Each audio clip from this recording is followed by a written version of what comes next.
สวัสดีเนาะทุกคนเนาะเข้ามาสู่ซองหนุ่มน้อยบรรณา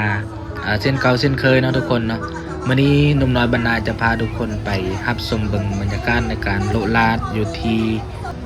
หลวงพระบางมื้อนี้ถือว่าเป็นมือโลดลาดเนาะแต่ว่ามื้ออื่นนี้จะเป็นมือบุญสวงเหือคือบุญประเพณีสวงเหือของหลวงพระบางเนาะอยู่ที่ยืงคานนั่นเองเนาะ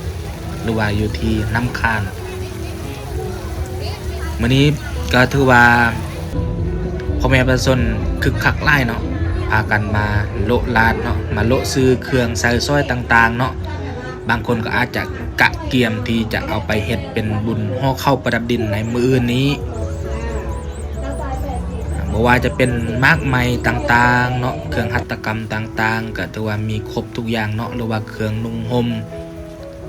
เป็นมากไม้บ้านๆแบบบ้านเฮานี่เนาะมากไม้อยู่ที่ภูผ้าป่าไม้เนาะพ่อแม่ประชาชนได้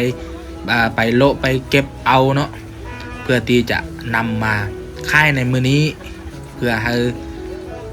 คนทางไลน์เนาะหรือว่าพ่อแม่ประชาชนทางไลน์เนาะบ่ว่าจะเป็นภายในนครหลวงบางก็ดีหรือว่าเป็นต่างแขวงก็ดีเนาะได้มาโละเบิ่งประเพณีของหลวงพระบางหรือว่ามาโละซื้อเครื่องใส่ซ้อยต่างๆหรือว่าจะมาโละซื้อเอาเครื่องที่จะนำเอาไปเฮ็ดเป็นห่อข้าวประดับดินในมื้ออื่นก็ถือว่าเป็นประเพณีอีกอย่างหนึ่งของลาวเฮาหรือว่าเป็นของหลวงพระบางเนาะเป็นบุญห่อข้าวประดับดินนั่นเองเนาะเพราะว่าเฮาพ่อแม่เฮาหรือว่าบรรพบุรุษเฮาได้นำพาเฮาเฮ็ดมาแต่กี้เนาะแต่ก่อนนั่นเองเนาะลูกหลานเฮารุ่นหลังนี่ก็ได้สืบทอดกันมาเนาะ